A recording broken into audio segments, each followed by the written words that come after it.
Em 1901, é cada vez maior o número de pessoas familiarizadas e fascinadas pelo futebol com as regras trazidas por Charles Miller. Em um movimento natural, 5 agremiações decidem formar uma liga para regulamentar suas disputas: Mackenzie, Germânia, Internacional, Paulistano e São Paulo Athletic Club, também conhecido como SPAC. Assim, no dia 3 de maio do ano seguinte, acontece o primeiro Campeonato Paulista da história. E começa da intenção de pioneiros em inscrever os seus primeiros clubes em disputas oficiais, né? O Charles Miller, introdutor do futebol no Brasil, era ligado ao São Paulo Athletic Club. O Antônio Casimiro da Costa, que é o instituidor da primeira taça, foi por muito tempo ligado a outros clubes, ao Internacional. O Germânia tinha Hermann Friese. Então, geralmente, eram estrangeiros radicados no Brasil que fizeram o primeiro campeonato, que naquela época o Campeonato Paulista era chamado Campeonato da Cidade.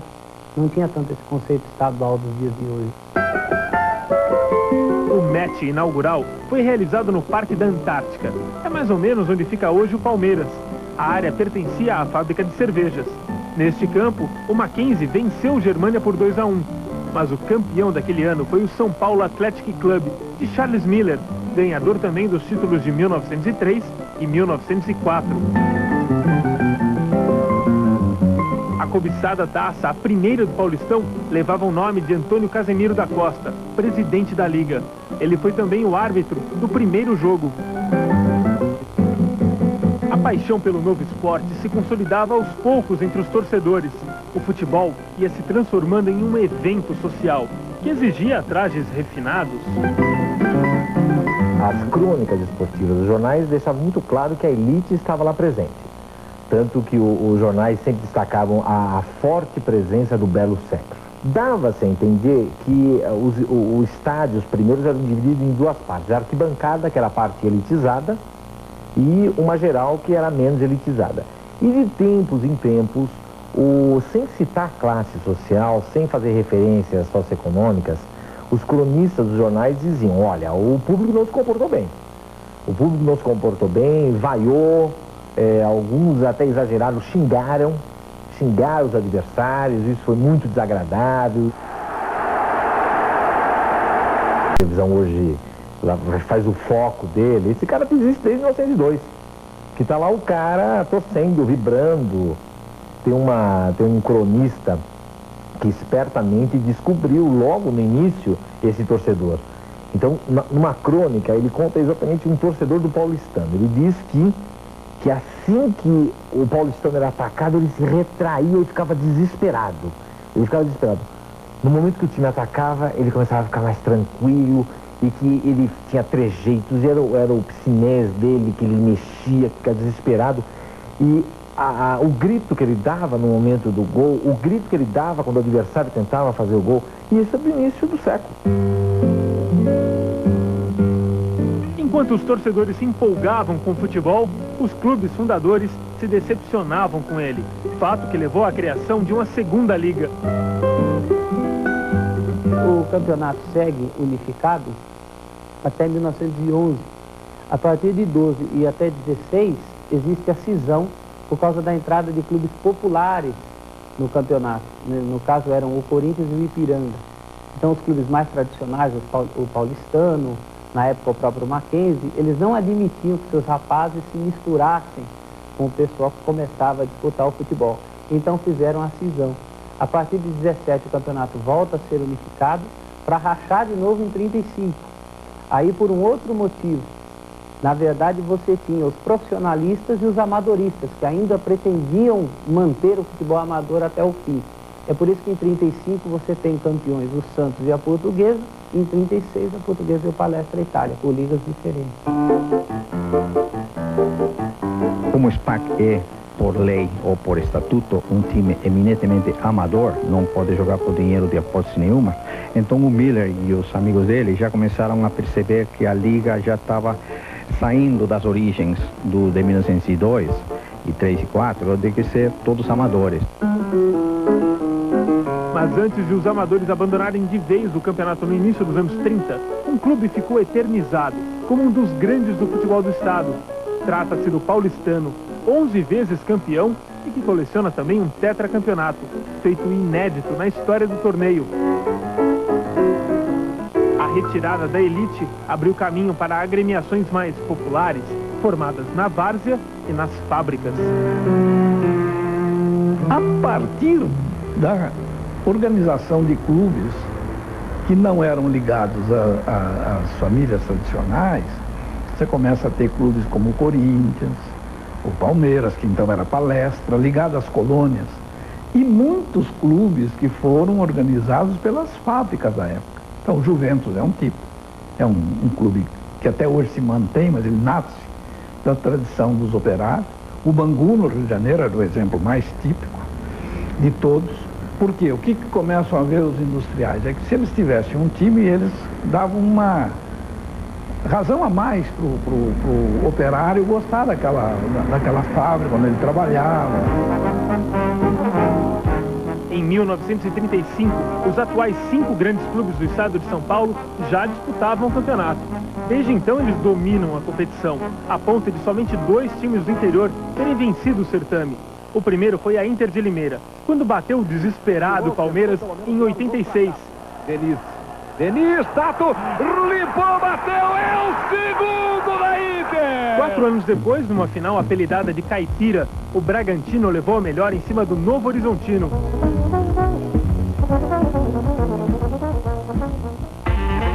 Ao longo desses 100 anos de Campeonato Paulista, o Corinthians, atual campeão, sagrou-se o maior vencedor, com 24 títulos. Você tem, por exemplo, no caso do Corinthians, um domínio quase absoluto nos anos 20. O Corinthians é o único 3 vezes tricampeão paulista. 2 tricampeonatos ele ganha nos anos 20. 22, 23, 24, 28, 29 e 30.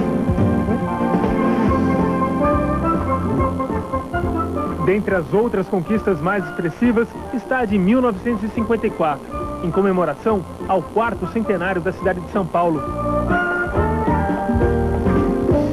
Depois da glória, o caos. Foram 22 anos de jejum, até que em 77, neste chute do meia Basílio, o Corinthians fez novamente as pazes com a glória. Olha aí, no poste, Vladimir entrando, batendo Basílio! Gol do Corinthians, Basílio! Basílio vai lá para o bico de córner, festejar com a Fiel! Saiu o gol na final!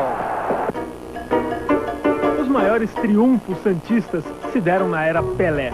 Enquanto o Rei esteve em atividade, o Peixe foi 10 vezes campeão, num total de 15 conquistas. Serginho também tem seu nome gravado na história do Santos. Dos pés dele saiu o gol que deu ao time da Vila a última grande glória, em 1984. Humberto cruzou, Serginho bateu! É o gol do Santos! Serginho!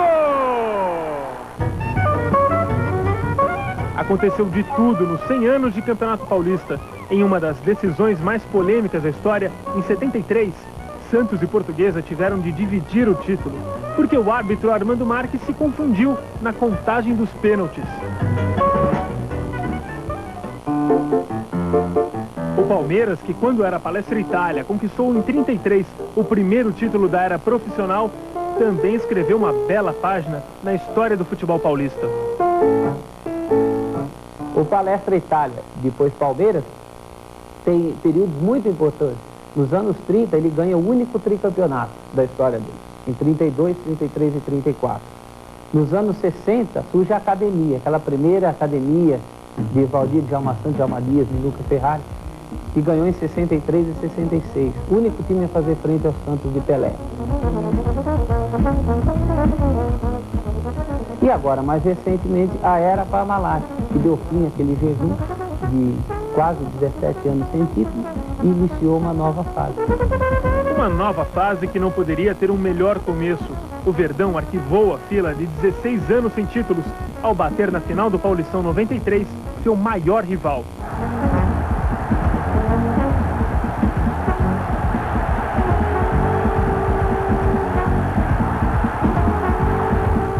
Vieram os campeonatos de 94 e 96. Neste último, o Palmeiras alcançou a incrível marca de 100 gols na temporada. O Verdão é dono de 21 títulos paulistas.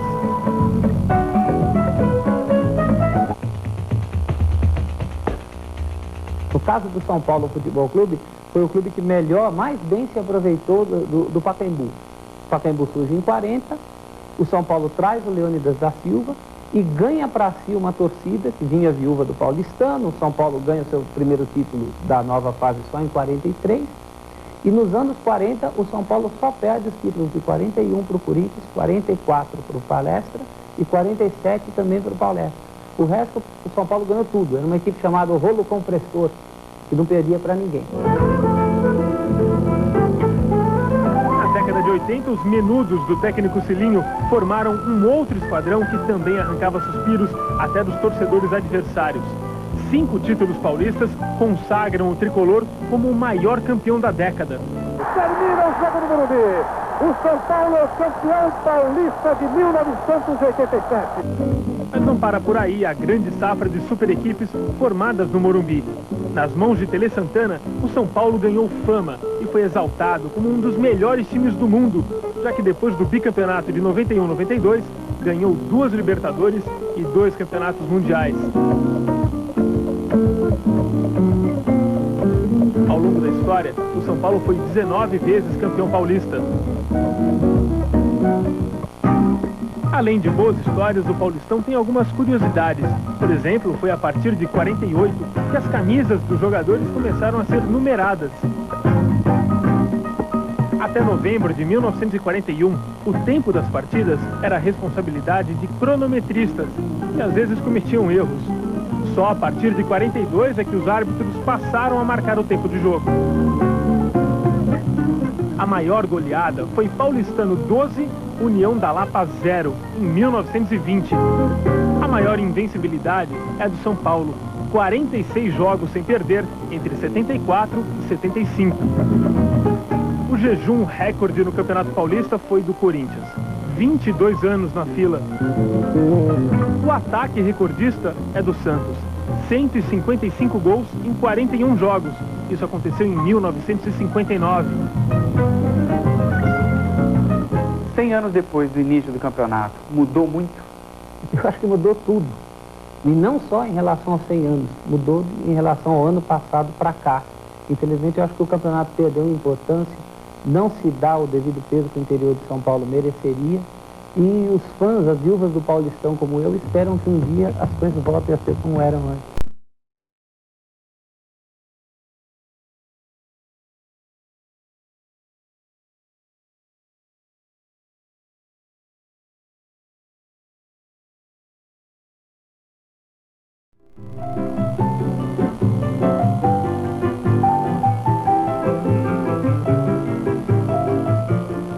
Começamos por Mário Ettenham, autor do primeiro gol do torneio em 1902. Segundo consta na legenda da foto, ele foi o jogador que marcou o primeiro gol do Campeonato Paulista no confronto entre Mackenzie College e Sport Clube de Germânia, em 3 de maio de 1902. Mas o grande nome nas décadas de 10 e 20 foi Arthur Friedenreich. Revelado pelo Germânia, passou por Ipiranga, Mackenzie e Paulistano. Nos 3 clubes, foi artilheiro do Paulistão em 9 ocasiões. Friedenreich era um jogador de muita técnica e conseguiu quebrar o preconceito racial da época. Ele só conseguiu fazer parte do futebol por causa da qualidade do futebol que ele possuía, porque na verdade ele era mulato, e o negro era discriminado, não podia jogar de jeito nenhum. Ele era mulato, ele tinha os olhos verdes, que era diferente de alemão, mas tinha o cabelo crespo. E ele, antes de entrar em campo, ele molhava bastante o cabelo e punha uma toalha para o cabelo ficar o mais vívido possível, né? Mas quando dava a primeira cabeçada, o cabelo revelava logo a descendência dele. Em 1914, surge o primeiro ídolo corintiano. Neco, artilheiro do campeonato com 12 gols. Naquele ano, o Timão conquista seu primeiro título paulista. Eu fui campeão em 1914, 15 e 16.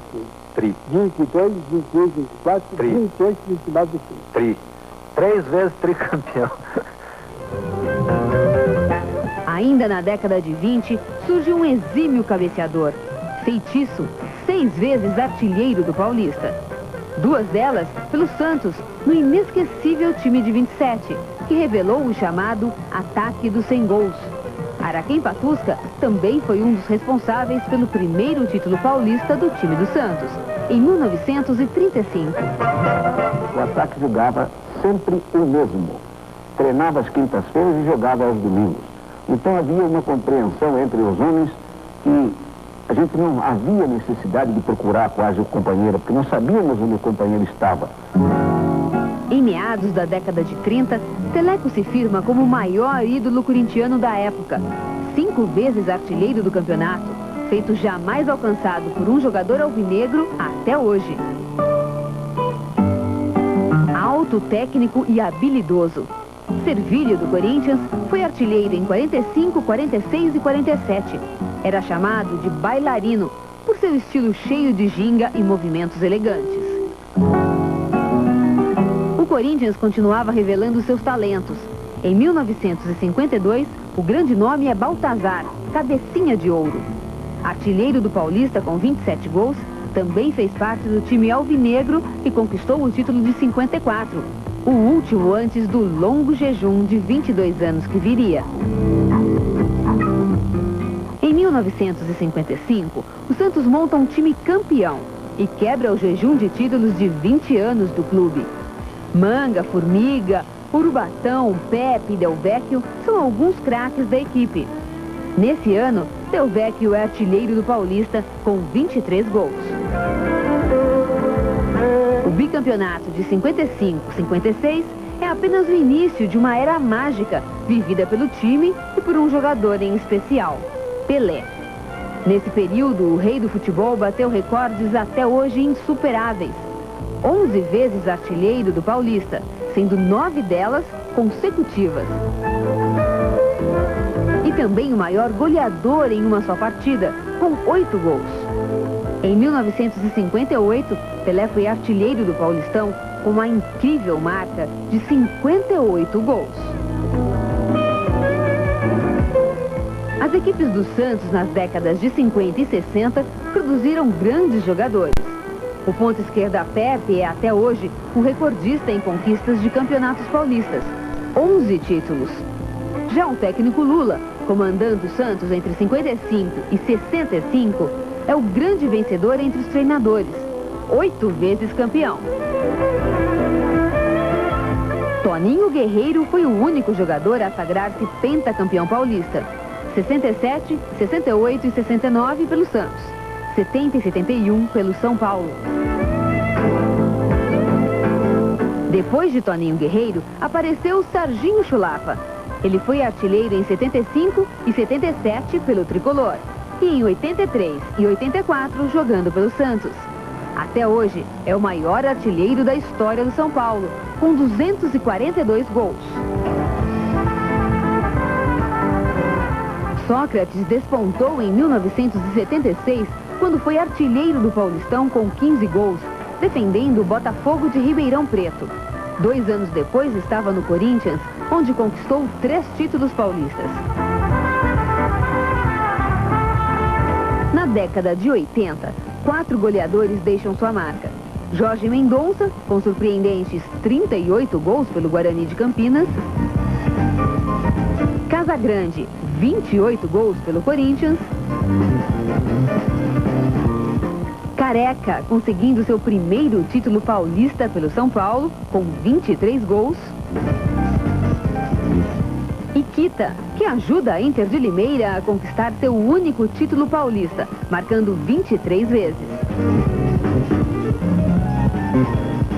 A década de 90 produziu outros goleadores de bom quilate técnico. Raí pelo São Paulo em 91. Evair, autor do gol que tirou o Palmeiras da fila de 16 anos sem títulos. Giovani, último grande ídolo da torcida santista. Dodô, artilheiro pelo São Paulo em 97. E França, 4º maior artilheiro da história do tricolor do Morumbi.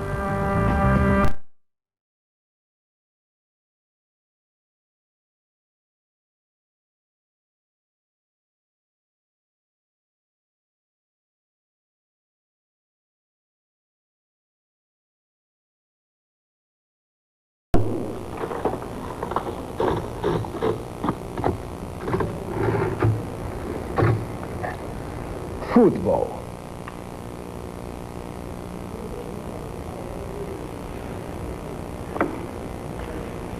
Este é o nome do novo entretenimento da nossa sociedade. Pelo menos de parte dela.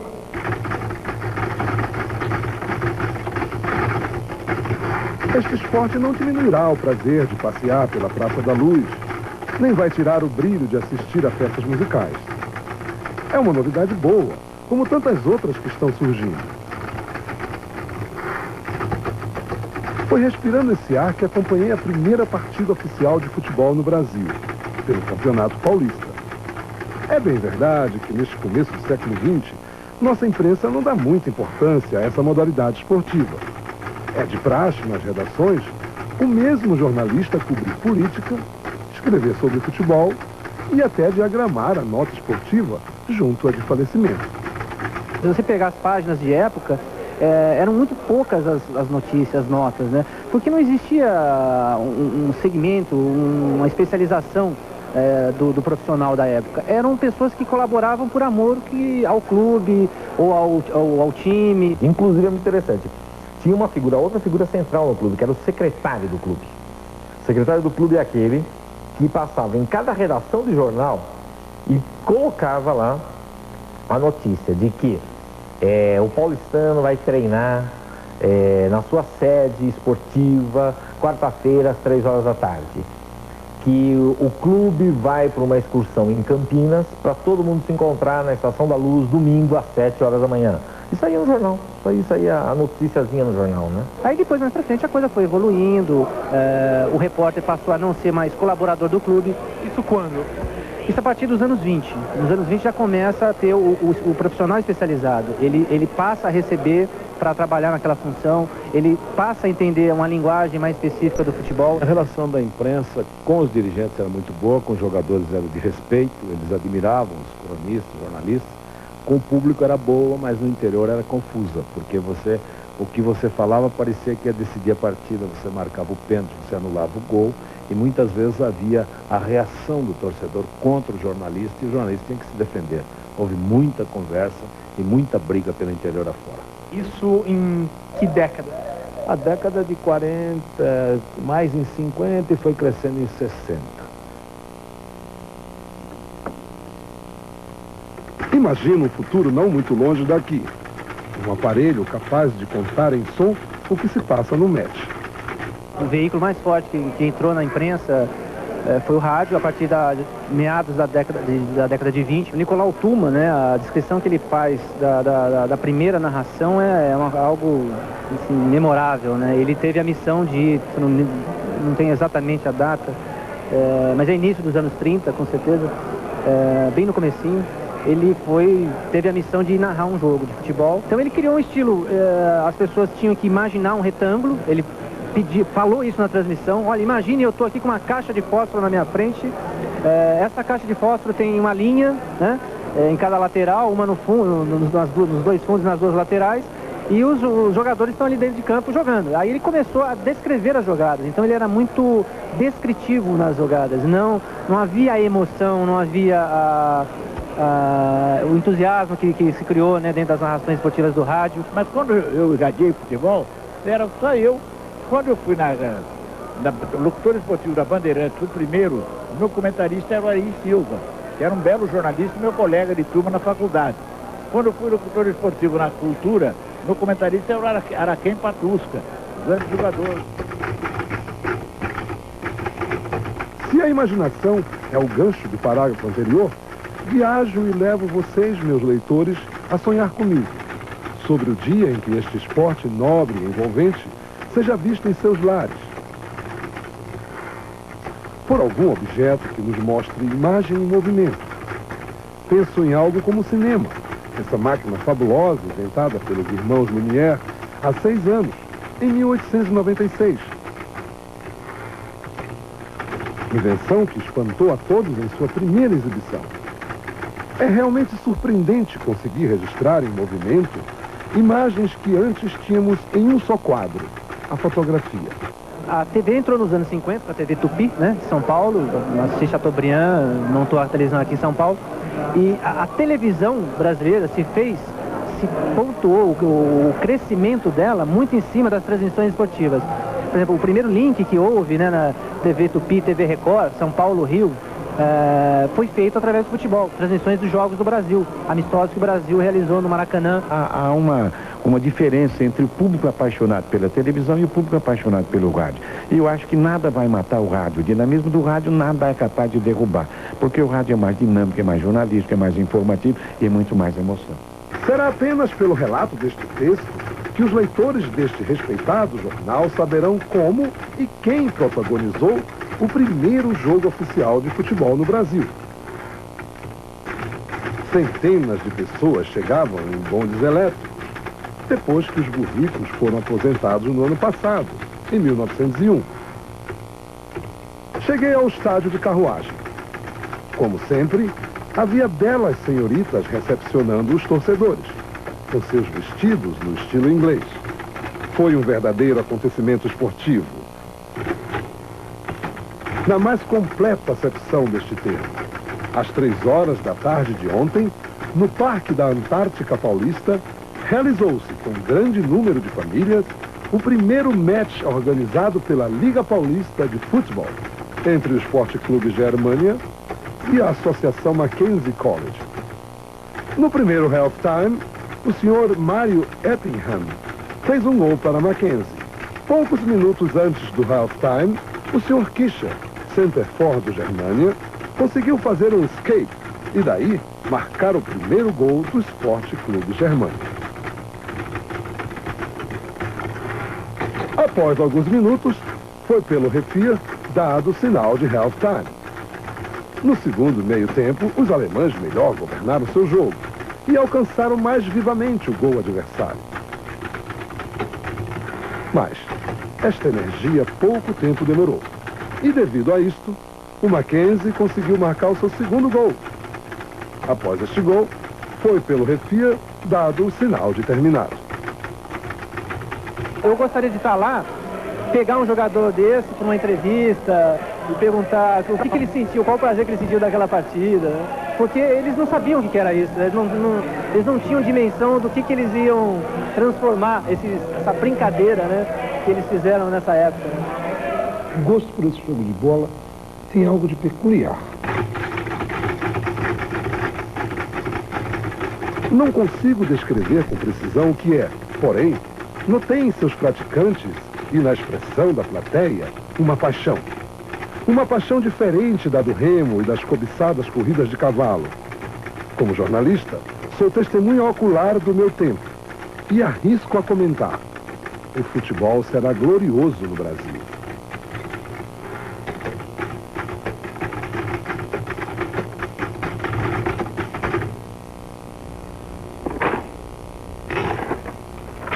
Agora, só levar para a impressão.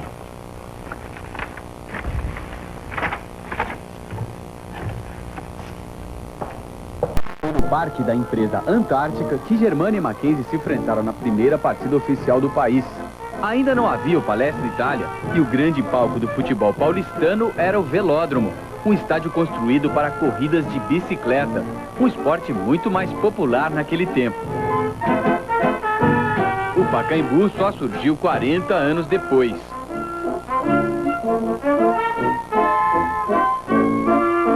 Alguns dos principais nomes que fizeram a história desse estádio voltaram ao local no dia 3 de maio para entrar no túnel do tempo e reviver o clima do nascimento do futebol brasileiro.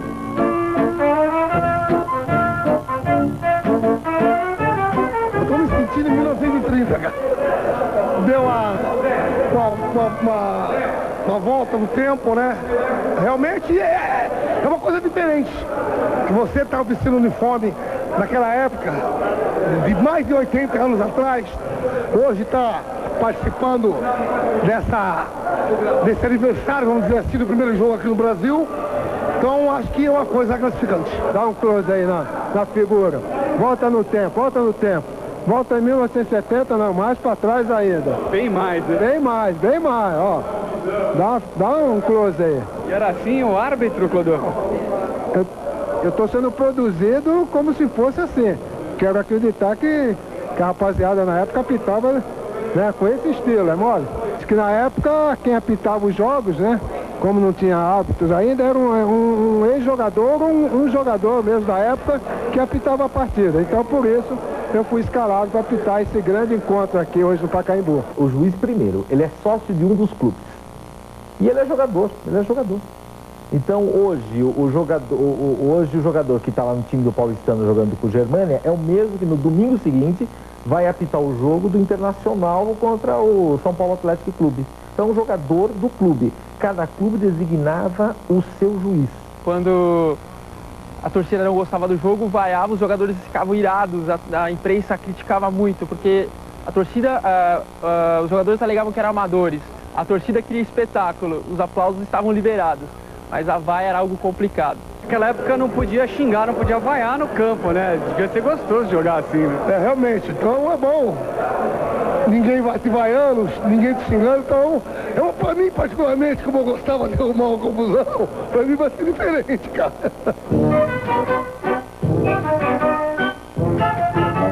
Sempre joguei com uma por baixo. Uma camisa por baixo, pra dar sorte, não? Não, é pra aguentar as pancadas das bolas. Só que, peraí, tem um detalhe, né? Você tá aqui por baixo com a camisa do Mackenzie, mas vai jogar com a camisa do Germânia. Isso, o material que me der, vamos aí, ó. Qual time que você vai defender, nos dois times. Mas no gol não dá pra você ficar indeciso, né? Não tem jeito, não.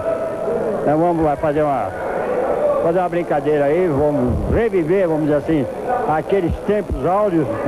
Os uniformes foram confeccionados especialmente para o evento, de acordo com o visual da época.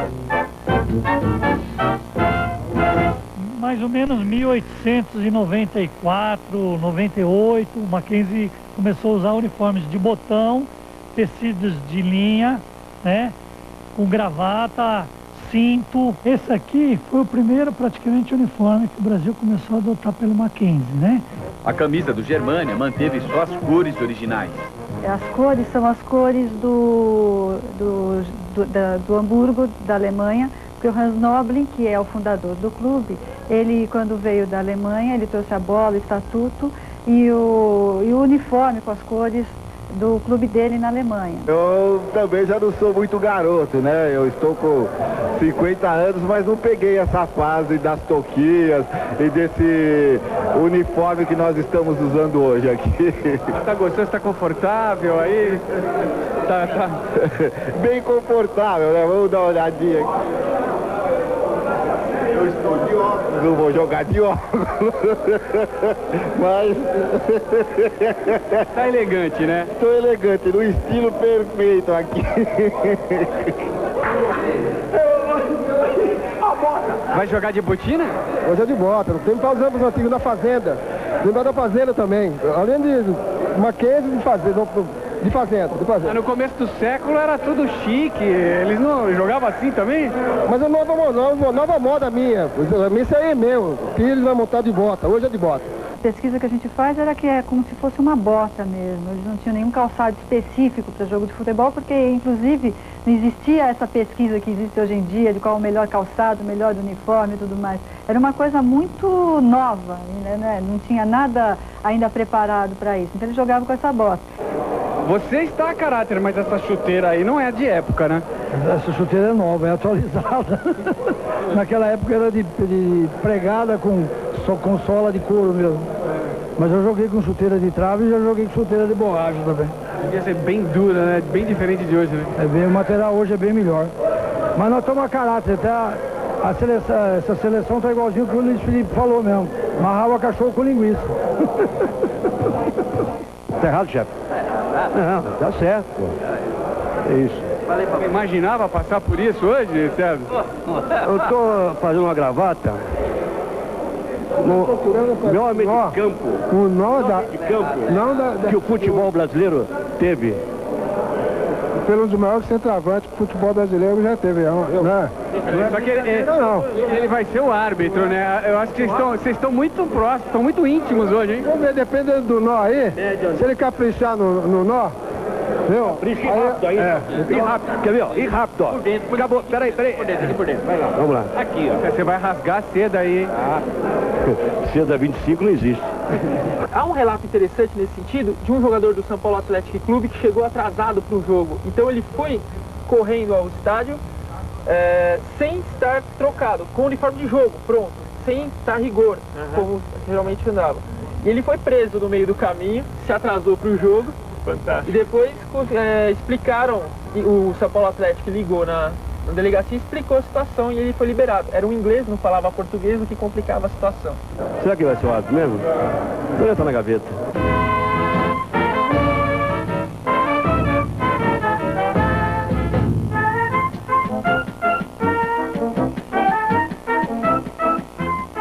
Um desfile de craques do passado no mesmo cenário que os consagrou. É gostoso rever os colegas que a gente jogou contra e jogou junto. Você à vontade aqui no Pacaembu, né? À vontade, eu joguei aqui tantos anos. Para mim é como se fosse a minha segunda casa. Obrigado. Estou revivendo aí épocas, nossa, a gente só não chora porque está se segurando aqui, mas nós tivemos grandes glórias aqui, grandes tristezas, mas é bonito isso, é uma festa maravilhosa que a gente não vai se esquecer nunca mais. Antes do pontapé inicial, o encontro dos centroavantes mais irreverentes que o futebol brasileiro já teve. E é bom não esquecer, em 1902, os jogadores não tinham números na camisa. Quanto trabalho, hein, seu juiz? Como não tem a súmula aqui para anotar, não tem cartão amarelo, a gente vai pelo visual de cada um. Na voz de outro veterano do futebol, a partida ganha um tom de nostalgia, marcado por expressões que os cronistas usavam antes da invenção do rádio. As informações que a gente tem é de que eles acompanhavam, os jornalistas daquela época, acompanhavam esses jogos também dentro da linha da vestimenta, da elegância da época. Todos eles engravatados, sapato de verniz, principalmente aquele sapato alemão que prevalecia antigamente, roupa escura. Mas será que dá para imaginar como se jogava a bola há um século? Eu tenho a impressão que jogava com 3, 4 zagueiros, 2 no meio do campo e o resto no ataque.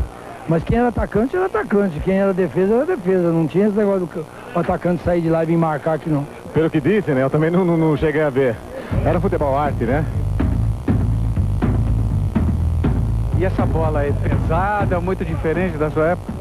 É difícil, inclusive a nossa condição física hoje não é o que era de anos atrás. A gente sente muita dificuldade. E a bola, vou dizer a você, sou sincero, joguei com essa bola quando eu comecei minha carreira, pelos meados de 62, existe a bola de capotão. Ela é pesadíssima, mas eu estou me saindo bem até. Esse primeiro futebol, ele é muito mais arcaico, no sentido do chutão, no sentido de se passar muito pouco a bola, lembra um pouco o jogo da criança, um pouquinho. As coisas eram muito diferentes, por exemplo, não tinha rede. Então você tinha o árbitro do gol. Você imagine quando o árbitro dizia que era gol e todo mundo achava que tinha passado por fora. No nosso tempo já estávamos correndo um pouco mais, usando a inteligência. Hoje em dia a correria está muito maior do que a inteligência.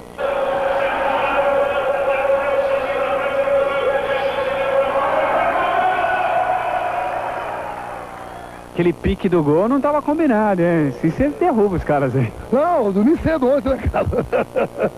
Há exatamente 100 anos, o Mackenzie bateu o Germânia por 2-1. Hoje repetiu o feito, com mais números no placar, 3-2.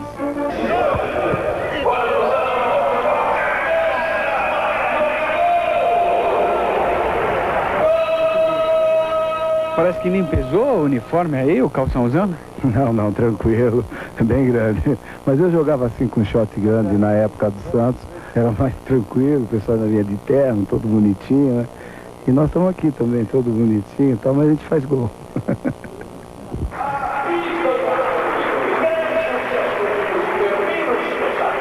O resgate da memória do esporte mais popular do país mereceu troféus e até champanhe. Tudo como manda o figurino de um século atrás.